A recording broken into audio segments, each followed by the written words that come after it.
If you limit your sugar, you decrease your chances of developing cancer. Absolutely. Cantley, a Harvard professor and the head of the Beth Israel Deaconess Cancer Center, says when we eat or drink sugar, it causes a sudden spike in the hormone insulin, which can serve as a catalyst to fuel certain types of cancers. What we're beginning to learn is that insulin can cause adverse effects in various tissues. And of particular concern is cancer. Why? Nearly a third of some common cancers, including breast and colon cancers, have something called insulin receptors on their surface.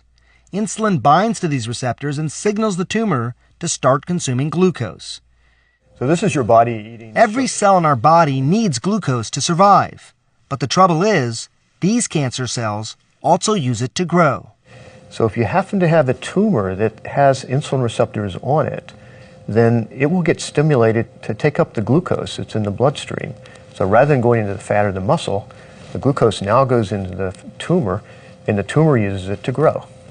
So you've just seen that tumor turn blue, which is essentially reflective of the glucose going into it. That's right. So these cancers, much in the same way that muscle will say, hey, I'd like some of that glucose. The fat says, I would like some of that glucose.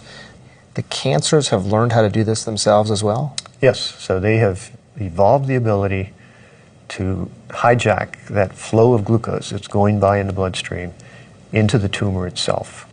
Lewis Cantley's research team is working on developing drugs that will cut off the glucose supply to cancer cells and keep them from growing. But until there's a breakthrough, Cantley's advice, don't eat sugar. And if you must, keep it to a minimum.